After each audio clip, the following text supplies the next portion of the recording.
Hello, I'm Oni Higgins, and you're watching Bold TV. Here to give us some social media advice is the founder and CEO of Easy Webinar, Casey Zeman. So, Casey, just tell us, how can we make a good first impression on new platforms like TikTok? So, I think the first thing I think of is that there has to be consistency. I have friends that like spent the last 5 months in their own isolation, like just creating TikTok videos, and they literally have been able to get millions of followers. And the one key thing they always say is it's consistency and it's a strong, strong message. Like even if you have divisiveness in your message, that's really what it's going to be. And the other thing is like right now, especially on platforms like that take short form content like TikTok, you could easily create a minute long video that just is really engaged, really connected, and then you're going. I mean, my friend has always said, if you have kids, you could just play pranks on your kids, get it on TikTok, and boom, now you have a bunch of these short form TikTok videos, and you just start building that connection. So, but I'd say the most important thing is you have to have a consistency factor, and you have to have a really strong message. Interesting. So Instagram seems to be the most popular app, at least with Right. my friends. So, like, what are the three biggest tips that you would have for using Instagram? With Instagram, what's interesting about Instagram, first off, yes, you still have to stay consistent on Instagram, but you also can create really awesome engagement that has a lot of transparency, right? So when you're doing your stories, you can do like 3 to 4 stories per day, and those stories basically can just be a window into your life, right? And Yeah. when people get to see that window into your life, it just feels like they're more connected, right? We're so disconnected right now because everybody is, basically dealing with the same thing, right? So it's always nice to be able to like see into the window of people's worlds, basically. You know, Again, the consistency factor is a big thing with Instagram. Bold, really clear headlines and your images, having good images that you can create on Canva, or Adobe or Photoshop, depending on what you're up to.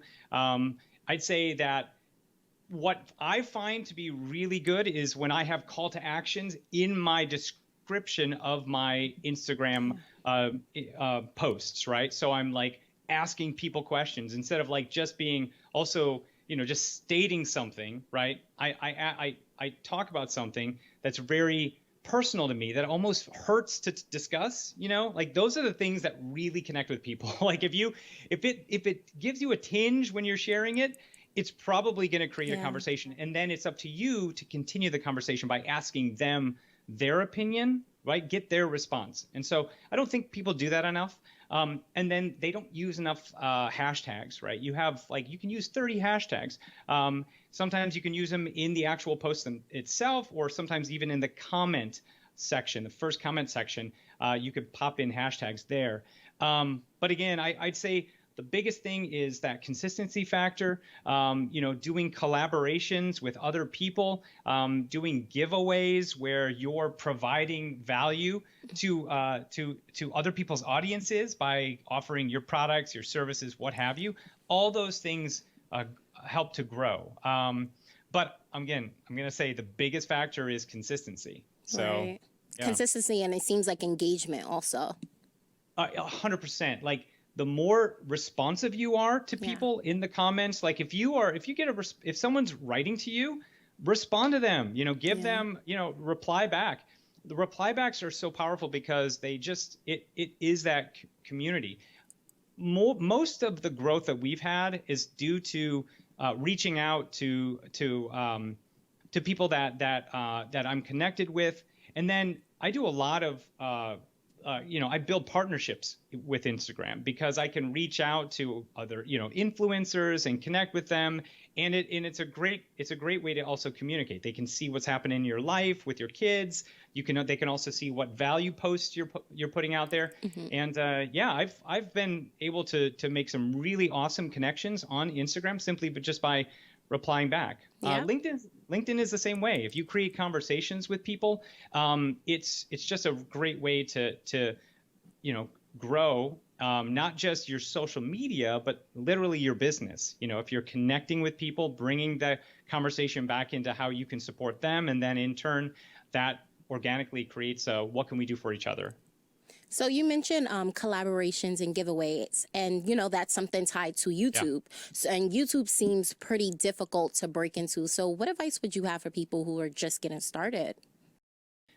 So with YouTube, the cool thing about YouTube is that YouTube is the second largest search engine on the planet, right? And so the nice thing is, like, if you create content in YouTube, it stays there and it gets on Google as well. And that's the power of it. That's the thing. It doesn't leave. You can actually get to the first page of Google with YouTube, with creating a video on YouTube. So I would always say, put longer form content on YouTube. In fact, what I always recommend is to look at your content like almost like a food chain, right? Like a food hierarchy, right? Like, so create the most engaging content first, which is video, right? Long form video. That long form video can go on YouTube. You can write a really good description and get ranked inside YouTube so that you can get on the first page of Google, of course, right? While you're doing that, that same piece of content can go then to post on Facebook. You could put shorter form content on Facebook. Take it, chop it up, put it onto Instagram. Same thing. You could potentially take it and put it on TikTok. But so I always say, think about repurposing your content, right? Like you can have one good piece of content on a weekly basis that can go to all the social media platforms. And the good thing about that, a good thing about YouTube is that once you create a video, like, it's there forever. It's not like it doesn't get lost in the feed like on Instagram, or once you do a story, that story's gone forever. It's like it's leveraging like evergreen content. You know what I mean by evergreen content, where it's like you create it once and now it's working for you. I have videos from like 5 years ago that have hundreds of thousands of views on it, right? And it's because not every video is going to pop, but if you create a consistency with that video, with your content, putting good videos out there, eventually something you're going to start to see audience members coming in, right? So the other thing is call to action. It's really important to share really good value and then have a call to action. Again, that's what I was mentioning. In all the platforms, you should have a call to action, whether it's, hey, I just did this video. This video is also on my blog, right? So why don't you check out, I share more of the good stuff on the blog, and you can actually get like a worksheet that goes along with this video if you go to my blog, right? That gets them to come over to your blog, and now they can click in and be a part of your ecosystem, right? Like they maybe get onto your email list and things like that. It's a really strong way to actually leverage the power of YouTube in that way. So is there one thing that builds trust with viewers across all social media platforms? I think the power of video is that it bridges the gap of impersonality, right? We've become sort of a disconnected society to a degree, right? Like we especially now, right? And I think that storytelling and sharing who you are, your internal message, not just on a peripheral level, like what the base, what people see on the outside. It's way more important to share your heart, get vulnerable, and a lot of people have a problem with that. But if you can show vulnerability, if you can tell your stories in a very unique way, you're gonna have an audience. A lot of people worry of like that they have to do something miraculous to be able to find an audience that's going to resonate with them, when all they need to do is look inward, because their story, their message, their internal struggles, their sacrifices, loss, while at the same time things that have benefited them and helped them and help them to grow, are things that people need out there. And as someone who creates courses and software built for experts and educators, it's like that we tell people your story is your biggest asset, and you need, if you should start to think about your own story. Start to think about, a lot of people say, oh, well, what's my customer avatar? I say, well, what's your avatar, right? Like think internally, like go back and look at what you went through, the struggles you went through, years ago, trying to get to where you are now, right? And all the potholes you sunk into, and all the wins you had, right? It's there to resonate and connect with your audience.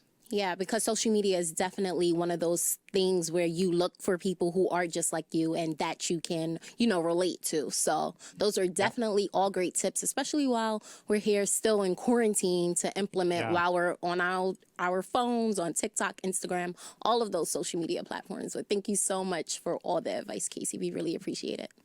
Of course. Thank you for having me. Of course.